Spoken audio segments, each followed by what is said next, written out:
All right, thank you for tuning in to Elevator Pitch right here at the ICA in Richmond, VA. And we just had Kyle Kidd perform. Thank you for being here, Kyle. Thank you for having us. Yeah, definitely. That was a great set.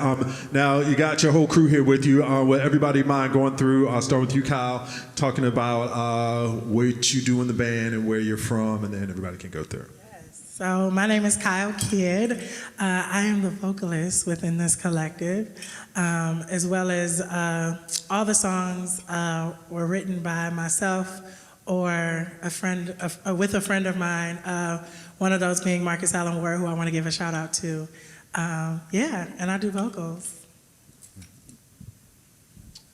I'm not going to use my real name. I'm just going to say my name is Delofi, and I run the electronics and samples, trigger samples. I'm Smith Taylor. I play guitar. I'm Rashonda Reeves, and I play the guitar and sing background vocals. All right. Well, once again, thank you all for being here, for making the trip. You guys are based out of Cleveland, I believe. That's correct? Yes, that's correct. Yeah. Well, the three of us are based out of Cleveland. Rashonda is based out of Saginaw, Michigan. Saginaw, Michigan. Yeah. Okay. So Yeah. it's like a Midwest review. Okay, yeah, that's good. That's a little smart. I spent a lot of time in Detroit, so I got a lot of love for Michigan in general.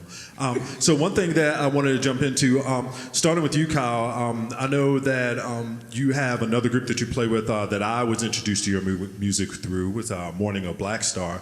Yes. That has a variety of different vocal elements to it, harmony, spoken word. Can you talk a little bit about your experience with doing music in an arrangement like that versus one where it's kind of your own kind of driven musical concept like this? Yeah, well, it's so funny you say that because this collective is very much, I've kind of taken the route that Mourning of BLKstar has taken, with just kind of leaving it open. Yes, I kind of created the foundation of like the sound, but each of them have come in and kind of brought their own piece to it. And I think that's the best way to create. That's how we created Mourning of BLKstar. Everybody just kind of comes and shows up, and we write the songs there on the spot, and sometimes we're like, girl, that works, girl, that don't work, that don't sound good. And so I like to mirror that with all of the projects that I'm doing now, because I think that that's the best way to do it. My work is community work, and it's about full fellowship with one another and how we can commune with one another through music and through art. And so I try not to like hold on so tight. I'm like, no, that's the part you're supposed to play. It's more so whatever you feel. So, and I think that's the best recipe to get like the best stuff. Yeah, So. yeah, well, you're getting a great product out of it. Just to jump to you, Delofi, being in this type of arrangement, obviously being a beat producer, I'm sure you do a variety of different things, but in this specific arrangement, you're doing that. How does that integrate in with live instrumentation? Because I know that can be kind of tricky sometimes, kind of balancing out levels and different things like that, and sometimes it's as being an electronic musician, I know sometimes you're the odd person out trying to fit in with everybody else. So how does that work for you? Are you a kind of an instrument musician also, or are you kind of getting your way in with electronics in that way? Specifically electronics, but it sort of fits with my personality because I definitely just like to play the background. So it is a challenge, though, with mixing already sort of like pre-mixed loops with the band. Right. But I don't know, we've been getting... It works. Yeah, it's working. It definitely works, yeah. And I know that it doesn't always work because I've seen arrangements before where it doesn't, but you guys have a great blend. And and you is it Rashonda? Is that it? Yeah, with the guitar, I think that's an amazing thing. So as a keyboard player, I first saw that and I was blown away. The first thing I noticed is that it has all black keys on it. So that kind of just from a visual standpoint, that just throws me off. So that's amazing. What's your background as a musician? Because I noticed a lot of different techniques and things in there that you were doing. Yeah, well, I grew up playing piano from like 7 years old, church. I went to Howard, majored in music, so studied piano, European classical. Then I sort of got into jazz as I moved to New York, and it's been fun to like go and partake in the electronic part of music because I'm usually playing a real piano. So how do I mesh in with like technology, how do I mix my own stuff, what's the sound that people want to hear. So you can just kind of build from everything you've learned and add to it with this electronic sound we're creating. Yeah, great. Thanks for expanding on that. So, Kyle, one of the things that I have seen about you, and clearly from your appearance, that you have a high level of style and fashion. And I think that plays such an important part in music. And I know from looking at the information that you present about yourself online, that plays a very, very large part in the work that you do. Do you think, looking back on your development, was your style kind of something that influenced your music, or did your music influence your style, or was it kind of a mixture of both? I'm sure it was. Very much so. So like every other black singer, for the most part, I grew up in the church with my father being a pastor and my mother playing different roles in the church, and just paying attention to style. My father was a Saks Fifth Avenue model at one point, and so I grew up in a household where like style was a part of what we did, and so it definitely has, poured over into my style of music that I like to sing and how I like to show up. Sometimes I can be very, very campy and just all the way out the box, and then be more reserved. It just depends on how I feel, but it's just another way that I choose to express myself.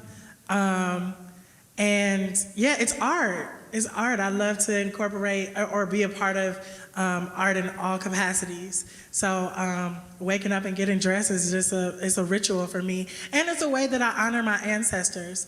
For special events and for special things that are important to us. Us as black people, we dress up. And when you dress up, you feel good and you show up ready to show up. And so that's how I kind of honor my ancestors and, in a ritualistic way. And I just have fun with it. Yeah, and it's interesting that you mentioned the connection to their ancestors, because the next question I was going to ask you, I saw you present something about leaving a tribal legacy. And what does that mean to you, to leave a tribal legacy? I think that's an interesting concept. So I know that representation is important. And so for me to live the life that I'm living with all the identities that I have, I know that there's not many people who identify how I identify or walk in this earth that identify how I identify. But I know there are younger people who are after me who need that representation. And we have so many different avenues that people can go, but specifically for black queer kids from the Midwest or just across, our nation, it's kind of hard to pinpoint, this and that, and so I think me living by example and just showing up how I show up, kind of carefree, and that's a part of the tribal legacy. And I think the tribal legacy is also working with people who are from many different backgrounds, and they don't always they differ in so many ways, but to have a collective that represents just a small amount of what the spectrum of black culture can look like is a part of the tribal legacy as well, to show how we together can all work together to create something, and then just be a model for what it can look like. And talking about Black futures, there's a book here called Black Futures, and that's just always my focus. What does the future look like, and how what I'm doing, how does that look in the future? How does it add to the experience of the future? And I really started living when I got to the point that my living was not just for myself, but for those who come after me. Right. And so I feel like I am the wildest dream of my ancestors. Mm-hmm. They probably could never even thought of this, but here I am. And so I just think that that's important. I think that's important, and so everything I do leads to that. Right. I think that's really important too, and I appreciate you expanding on that. So I appreciate everybody kind of sharing their position in the band and everything like that. So I don't know if this is your first time ever playing in an elevator before, but what was it like playing in an elevator first? And second of all, would you do it again? I would always do it again. I would do it over and over. We've already written a song. We're coming back to shoot a video here. Oh yeah, we have a little discussion about that. We can't say the name right now. Yeah, that's top secret. Yeah, it's top secret. That's gonna be on the Reel. I love coming here, and I'm just so happy to be back. The last time I was here was an amazing experience, and then to be invited back for this for the start of what this is going to be, because this is going to be very abundant, positively abundant, I know. And to be able to come back with Rashonda, who I met here, this is like full circle. This was the place that I met Rashonda. And then to be able to bring some more family members and just bring them into the loop and experience this. And this, I mean, this is a talk piece, you know? So to be able to tell people about it and say, I got to do that.